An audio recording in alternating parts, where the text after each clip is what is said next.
Mesdames et messieurs téléspectateurs de Mastro News Production, merci de nous rejoindre dans cette émission que nous réalisons avec le révérend pasteur Kibambé sur les questions spirituelles, mais aussi sur les questions d'ordre organisationnel dans son église. Vous le savez, il est responsable de tabernacle de chrétiens de Cabinda. Cher révérend, bonjour.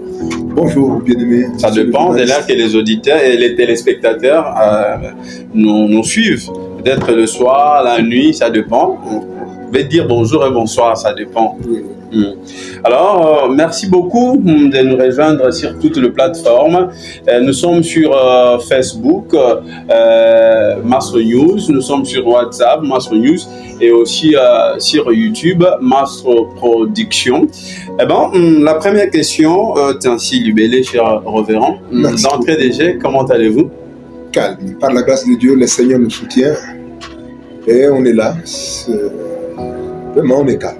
D'accord. Merci. Là, je vous crois que vous êtes de bonne humeur dans cette émission. Très calme. Pas d'émotion. On est calme, tranquille. Avec Jésus, on est en paix. Très bien. Alors, d'entrée des jets, on pourra commencer avec tout ce qui se passe dans votre église. Nous avions entendu les rumeurs disent qu'il y a eu scission. Quelques frères et sœurs ont pris l'option de basculer d'aller créer une autre église. Comment vous avez accueilli cette nouvelle au sein de votre église? Merci beaucoup, monsieur le journaliste. Pour moi, ce n'était pas surprenant parce que ce qui est arrivé ou ce qui était arrivé, c'était déjà prévu par le Seigneur à travers les Écritures de la Bible ici. Donc, l'apôtre Paul il est en train d'avertir les chrétiens qui étaient à Éphèse. Et si vous allez dans Actes des Apôtres, le chapitre 20, il est en train d'avertir, c'est déjà une grande prophétie qu'il avait prononcée.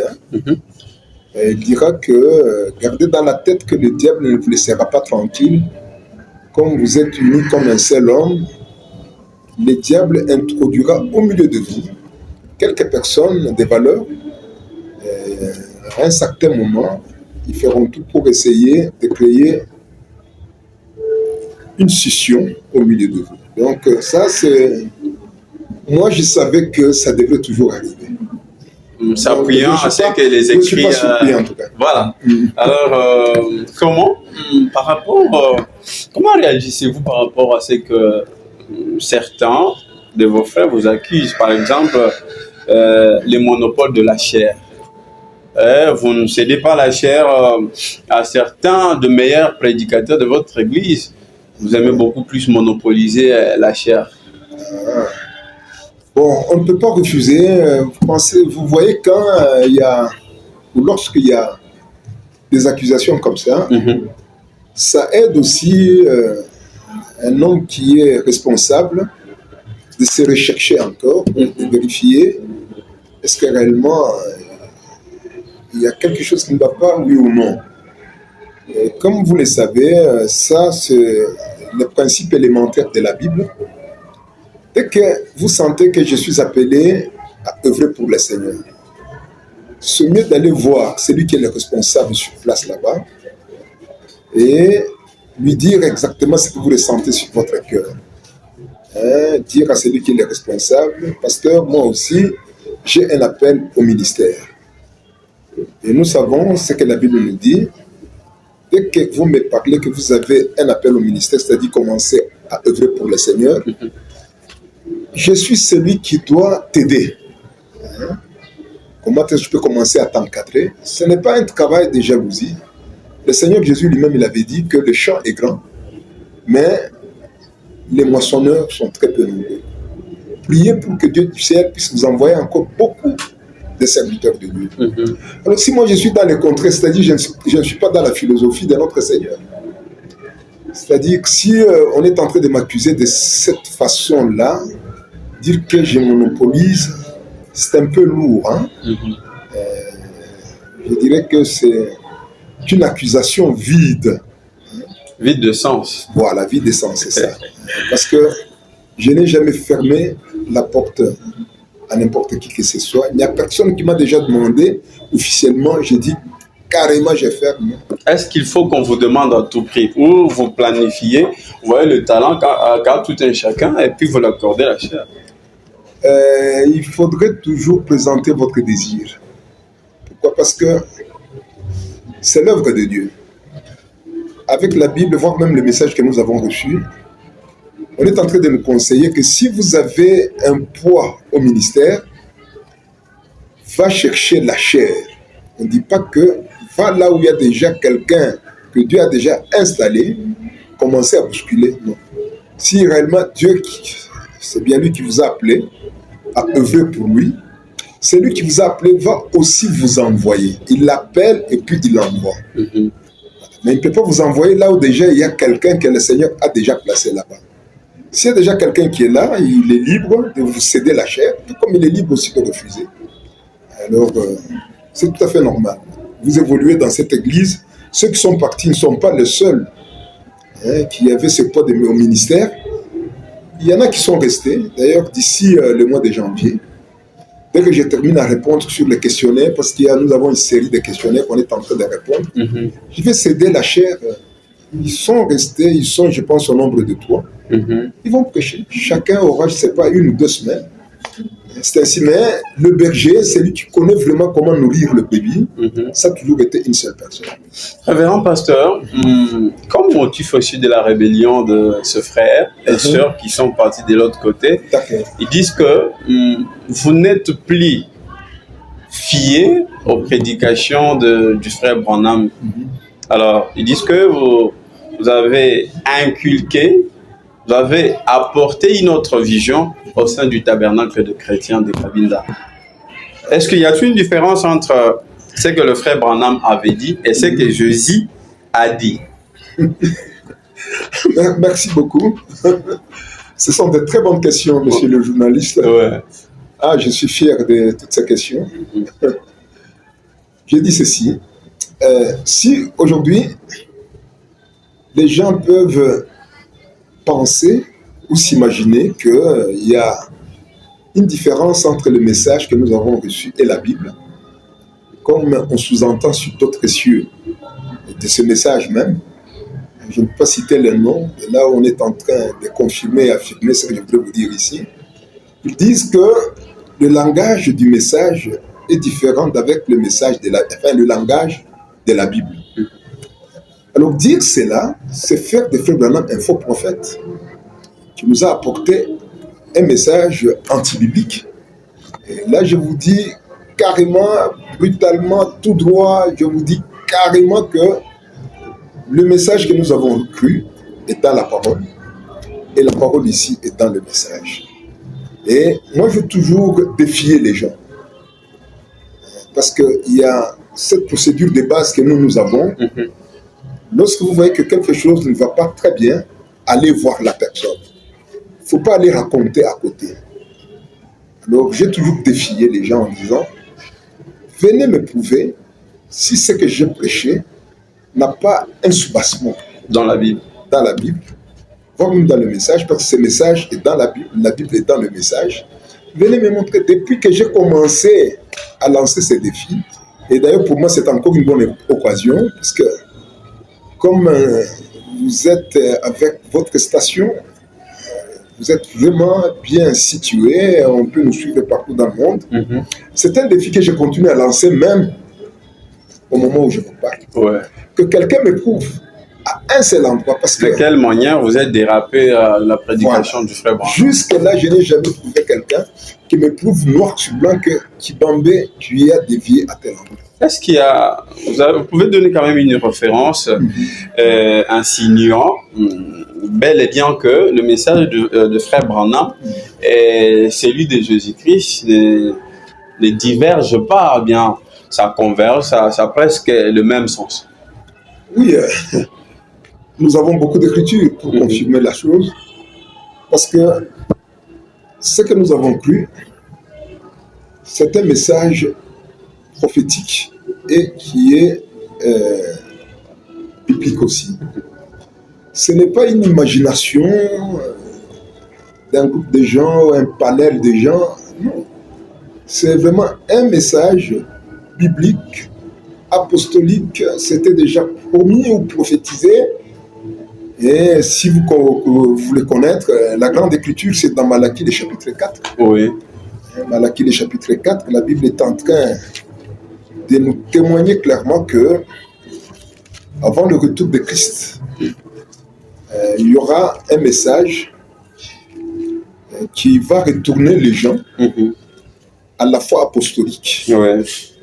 Pourquoi? Parce que pendant le parcours des âges, avant le retour de Jésus, la véritable parole de Dieu... On peut chercher Malachie pour vous? Non, je suis en train de...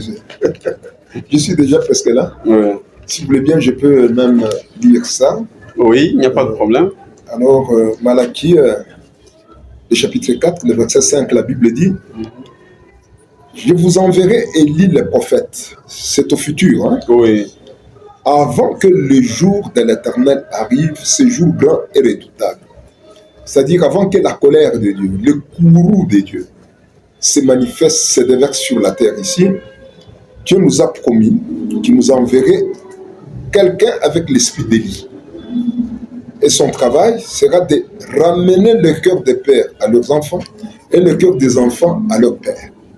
Donc, ce message nous a ramené carrément à la pratique de la Bible. Tout ce que le Seigneur Jésus a enseigné, les apôtres ont enseigné.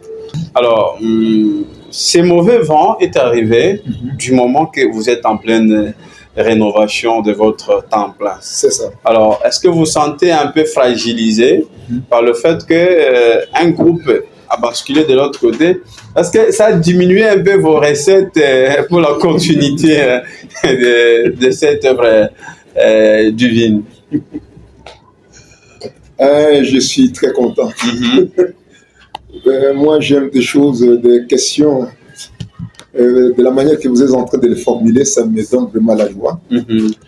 Je vous dis, monsieur le journaliste, que nous avons affaire à un Dieu grand, mais qui évolue toujours avec un peuple pauvre.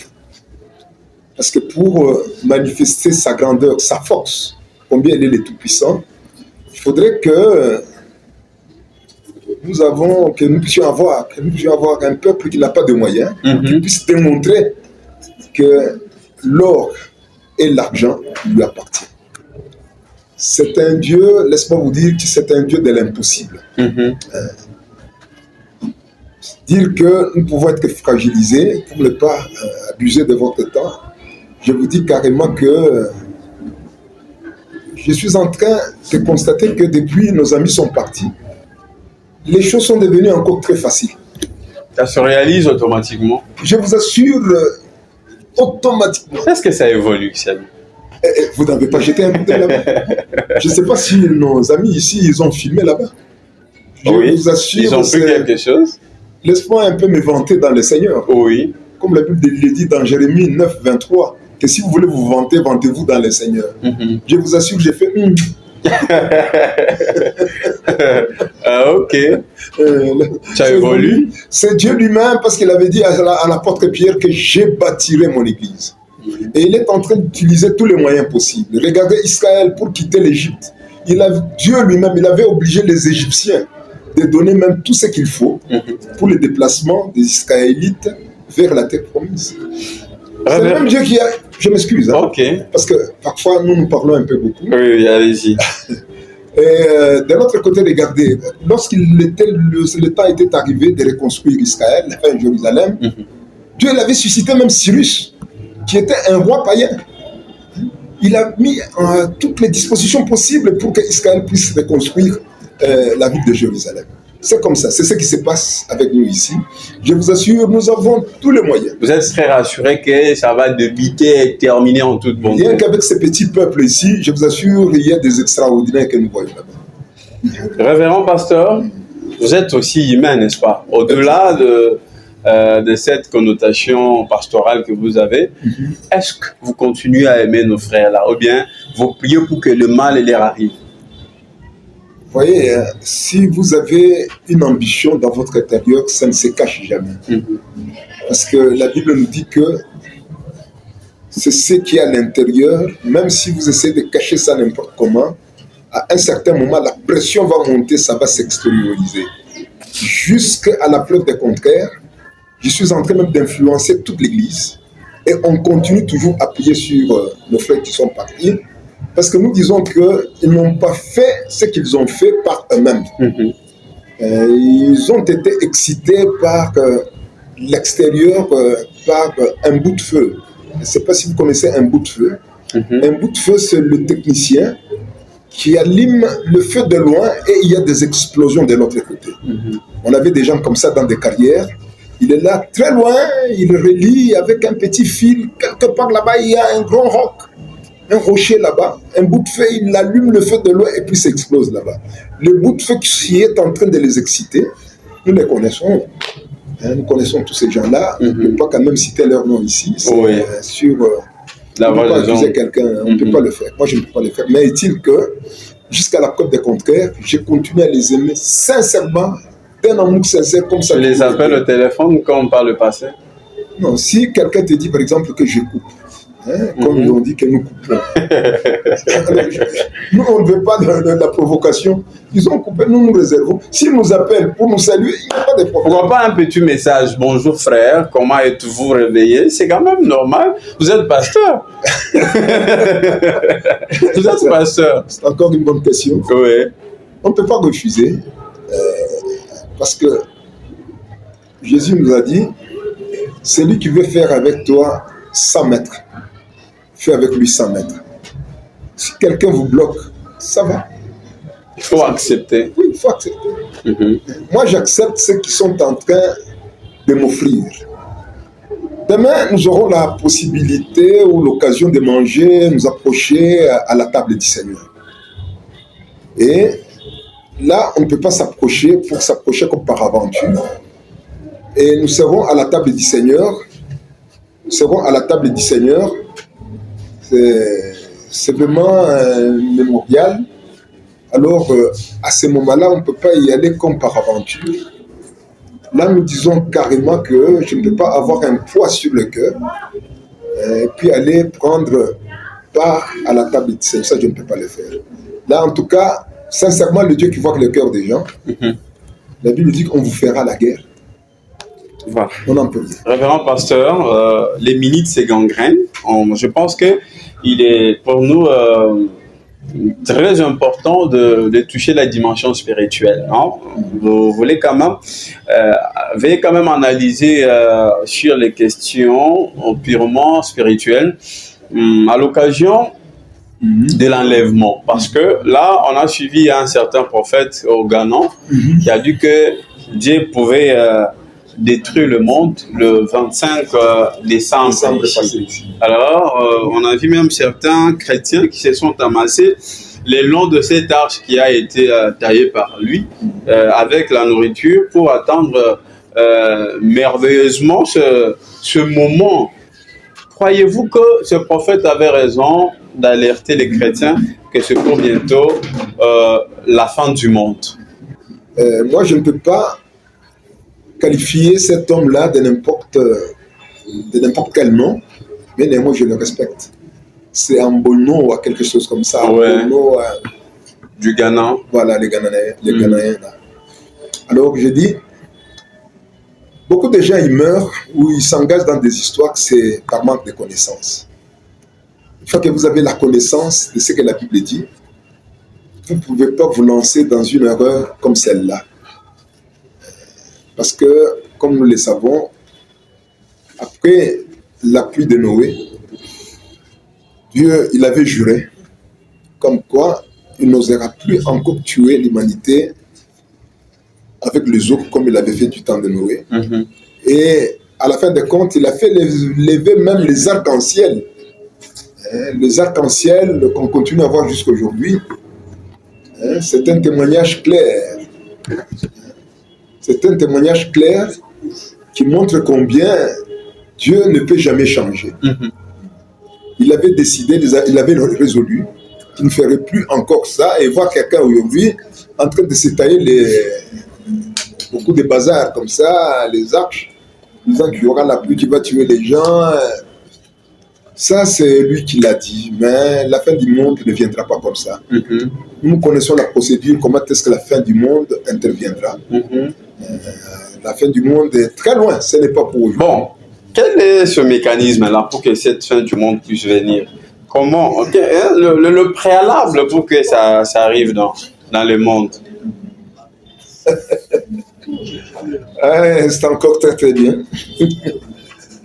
Je sais que la fin du monde, encore une fois, je le répète, ce n'est pas pour aujourd'hui. Parce que pour notre Dieu, il a déjà un chemin, un dessein, un canevas qu'il est en train de poursuivre jusqu'à arriver à ce niveau-là. Actuellement, ce que je peux vous dire, avant d'arriver très loin comme ça, d'ici là, il y aura d'abord ce qu'on appelle, selon le schéma de Dieu, le dessein de Dieu, les plans préconçus de notre Dieu. Auparavant, il doit d'abord y avoir la guerre appelée la guerre d'Armageddon. Et cette guerre-là se prépare déjà, son odeur se fait déjà sentir avec tout ce qui se passe au Moyen-Orient. Si vous arrivez dans le golfe Persique, il y a beaucoup des engins de guerre là-bas, les bâtiments de guerre, les sous-marins, etc., etc. Et de l'autre côté, il y a même la rivière Euphrate. C'est prophétisé déjà dans la Bible que l'Euphrate sera séché. C'était une grande rivière. Il y avait l'Euphrate et le Tigre. C'était les deux rivières qui côtoyaient le jardin d'Éden. Mais Dieu, il avait déjà prononcé ici dans la Bible que la rivière Euphrate sera séchée. Au moment où nous parlons avec vous, la rivière Euphrate est presque complètement séchée. C'est pour donner le passage pour que le roi du Nord, qui est la Russie, va entraîner beaucoup de pays slaves. Ils vont descendre pour aller attaquer Israël. Et avec cette attaque, il y aura un embrasement. Et cet embrasement va atteindre la terre tout entière et ça va s'appeler la guerre d'Armageddon. Et c'est ce qui va arriver. Après la guerre d'Armageddon, cette guerre qui interviendra, l'église épouse est déjà montée dans l'environnement. Voilà. Parce que l'église épouse ne peut pas participer à ces fléaux-là, à cette calamité-là. L'église épouse sera déjà partie. Et après la guerre d'Armageddon, il doit avoir maintenant le diable lié, mis au cachot, en prison, enchaîné. Le diable sera enchaîné pendant 1000 ans. Après les 1000 ans, à la fin là, le diable sera relâché, pensant qu'il peut avoir une petite délivrance dans la tête, mais comme c'est toujours le diable, on le relâche, il va encore entêter les gens. Et en entêtant les gens, ils vont chercher maintenant à attaquer la nouvelle Jérusalem. Et cette attaque-là, le Seigneur ne restera pas indifférent. Il va entrer maintenant dans la dernière guerre avant la fin du monde, avant le jugement dernier.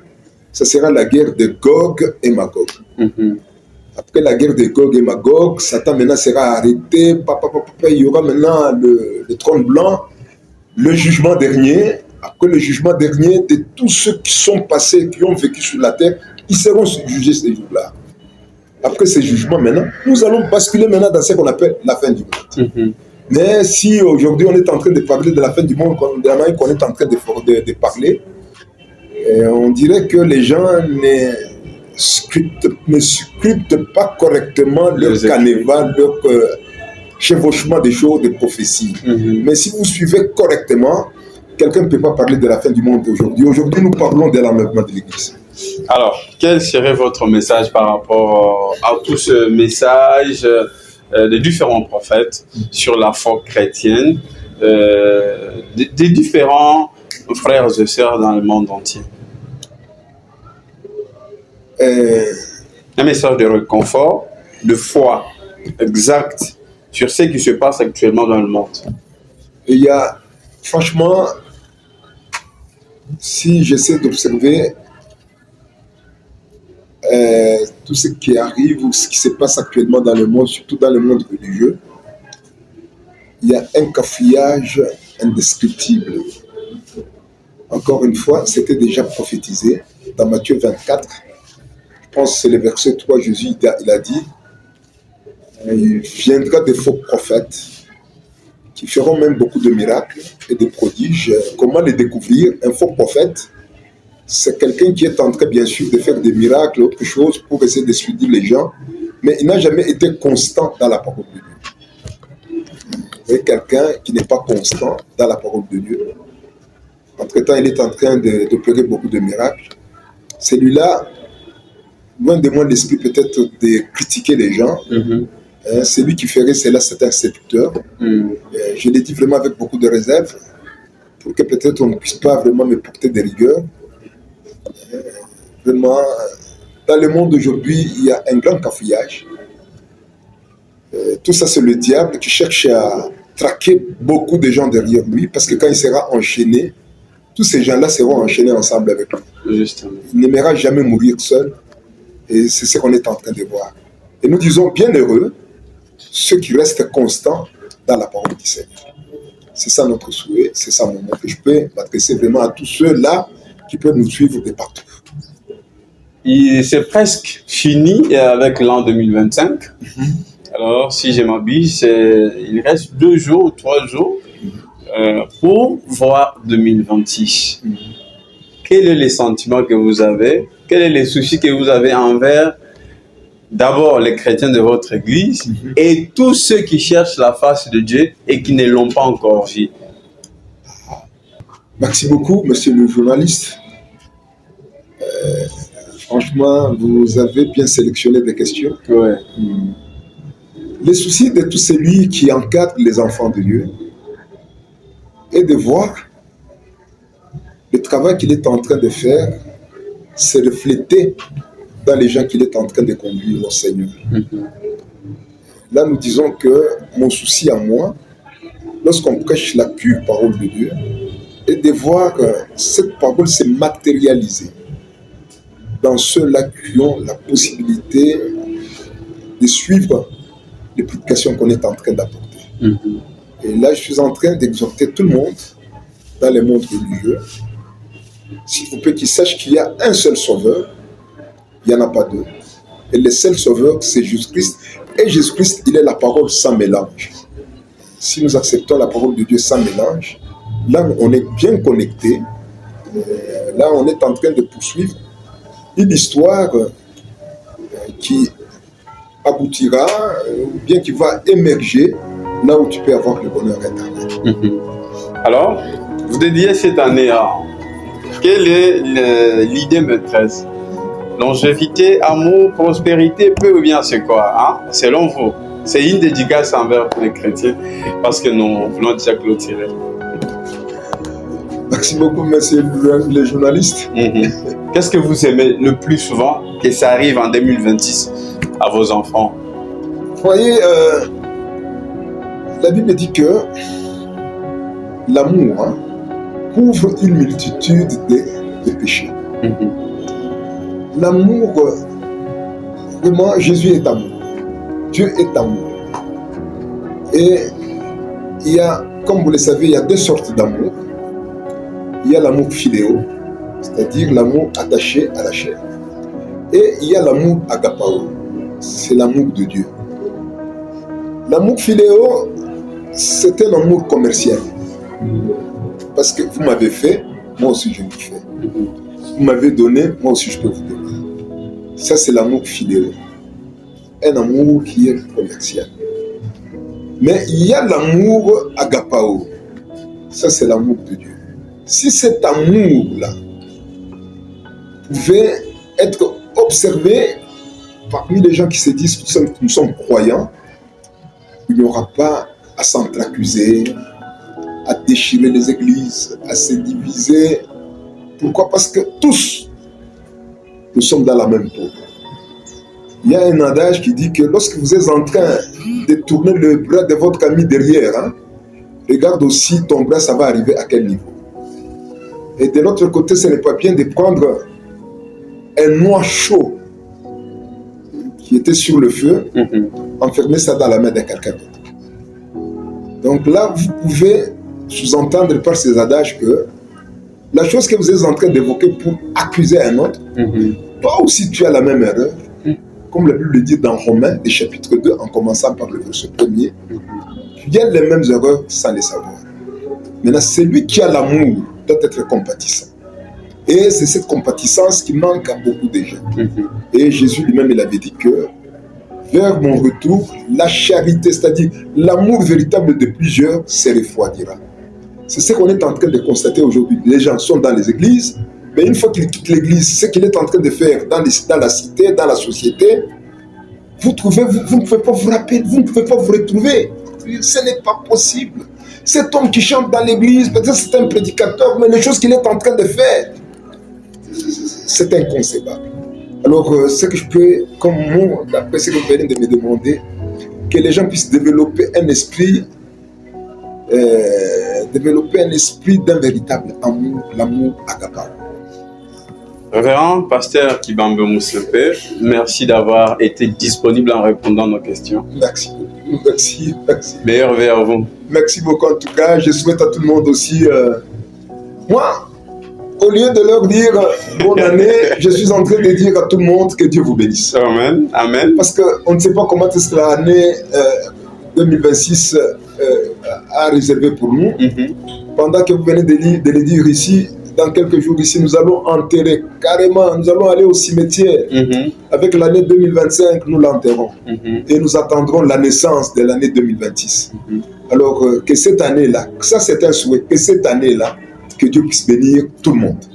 Merci. Qu'il bénisse notre pays, qu'il bénisse tous les croyants. Merci beaucoup. Alors que notre Dieu soit loué. Amen. Ça se termine comme ça avec une grande joie. Merci. Allez, coucou à tout le monde. Merci. Mesdames et messieurs, il s'en est fini. Nous disons merci à toute l'équipe de Mastro News qui nous a tenu compagnie. Là, nous faisons allusion à Patrick Bondo, qui est d'abord l'autorité morale, le réalisateur principal, accompagné de Milano. Et nous faisons aussi allusion à ceux qui nous tiennent compagnie, Vendicien Tambert Denis Moulangwa. Retrouvez cette interview sur toutes nos plateformes. À très très bientôt.